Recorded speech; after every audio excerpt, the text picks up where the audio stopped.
Hello, welcome back again. As said before, this is part 2 of last week's video regarding differential equations. This week, we will focus on exponential differential equations, of course, first order, whereas last week we focused on, I believe it was polynomial differential equations with kinematics. Now, in this video, before we get started, I ought to explain that we will address population growth, wherein the growth is proportional to the size of the population at any time, and Newton's law of cooling, wherein the change in temperature is proportional to the difference in temperature with the outside temperature of the body, of course. Firstly, we will start with, I suppose, red. That's funny, but no, firstly, we will start with Newton's law of cooling.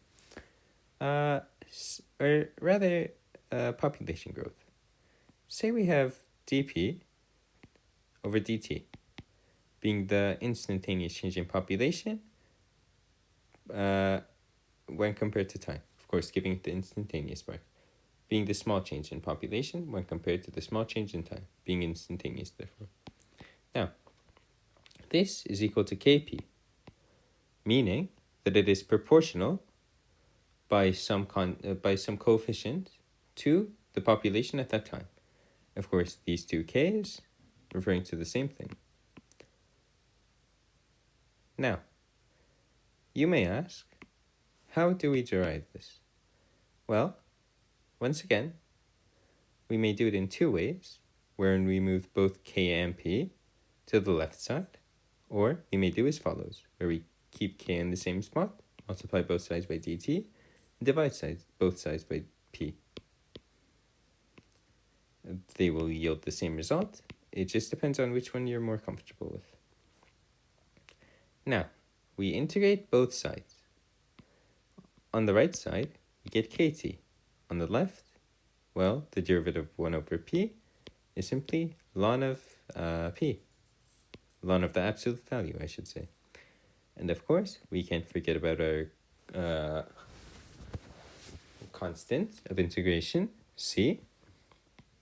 Now, all that is left is to isolate for p.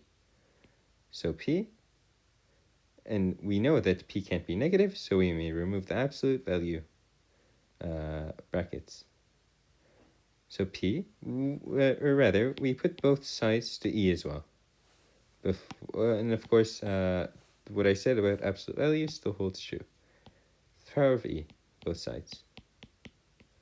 Well, we get p on the left side because it's a number to the power of its own logarithm, the thing inside the logarithm, or rather to its own logarithmic base, and the thing inside that logarithmic base, well, it becomes that thing.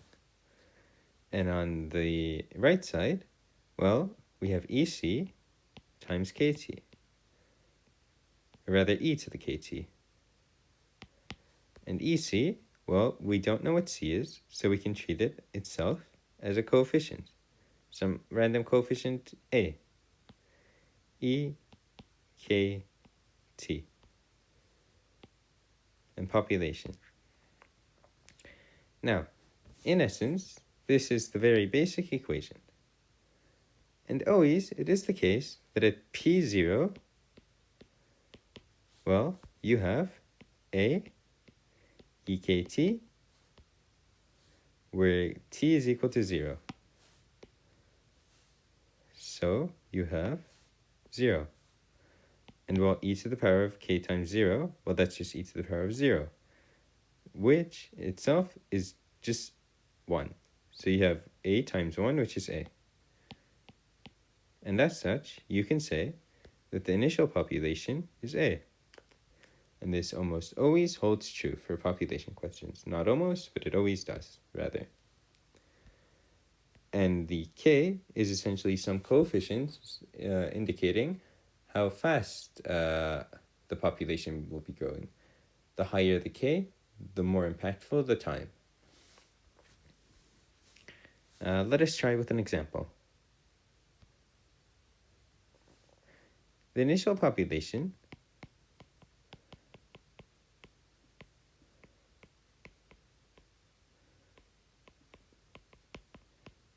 is 3,000 of a bacteria colony. Every day, no, let us say on the third day, or yes, let us say the third day. On third day, the population is, let us say, 24,000. Now, once again, considering this equation, well, the initial population is 3,000. P at 0. So we write P is equal to 3,000 times e to the kt. And this is an example we're trying simply to demonstrate how one would apply this formula. P is equal to 3,000 EKT. Now, well, if we consider that T is a number of days, and we said that after 3 days, I should clarify here, after 3 days the population is 24,000, well, we have 24,000 is equal to 3,000, and though I did not say P at 3, we will say that T is equal to 3. Thereby, we may regard that 8,000 is equal to E, k times 3. And that thus, the ln of 8,000 is equal to 3k. And therefore, k itself is equal to the ln of 8,000 divided by 3. It's quite simple, rather. And finally, we arrive at the equation P at t is equal to 3,000 times e to the power of ln 8,000 over 3 t. And this thereby gives us an equation to, based on the number of days, find the population of the sample. This could be done with bacteria or any other population. Now we will regard Newton's cooling law of cooling. It says that the rate of cooling, dt, let us say, the change in temperature per unit time, is proportional, I suppose. Or let us fix that k to the current temperature minus the outside temperature. And I believe, if I can have a moment, that this is indeed the case. Yes, I am correct.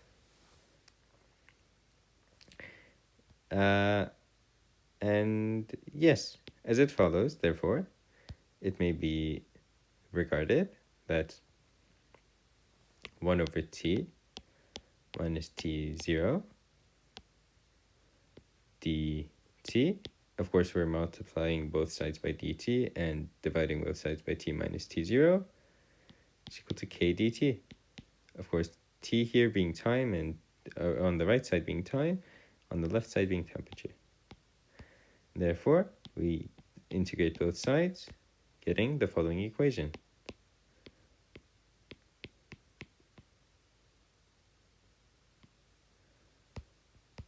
Now, we put both sides to the power of e. We carry down the t as before. And we subsequently get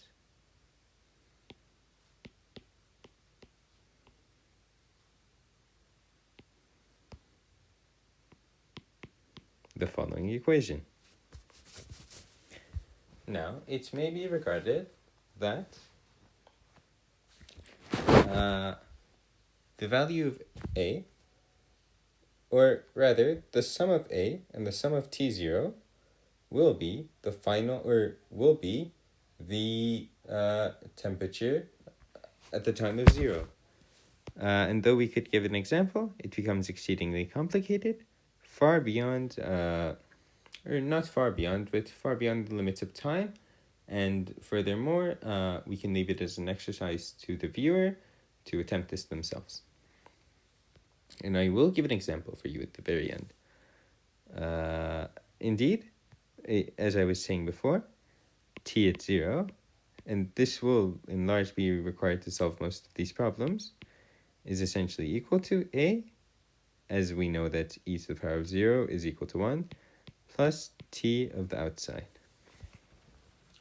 Essentially, what this means is that A is the difference between the currents, between the temperature of the body and the temperature outside. The initial temperature of the body, that is to say, which may obviously be derived from the following equation through rearrangement.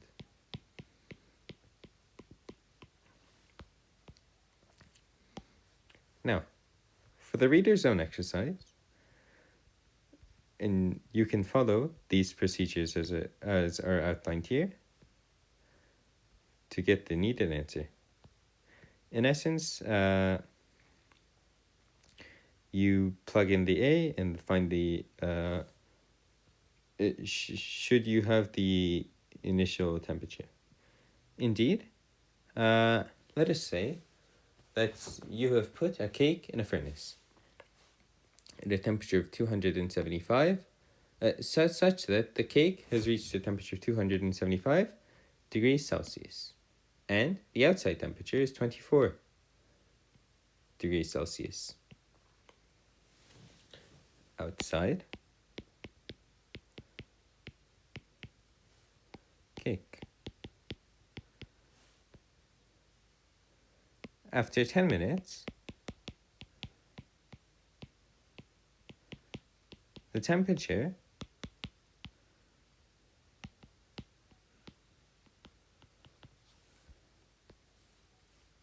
of the cake reaches, let us say, 100 degrees Celsius.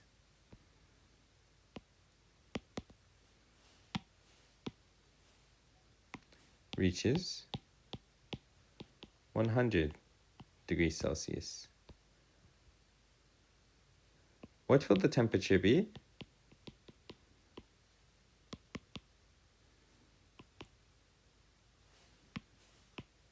Sorry.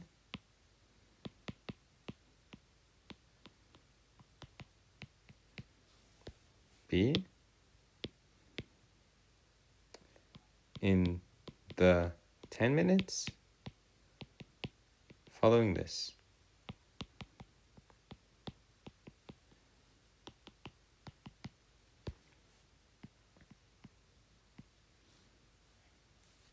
And indeed, as said before, the first step is fairly simple, in that you take, in essence, this equation, as well as this equation, and you find the value of A through this equation.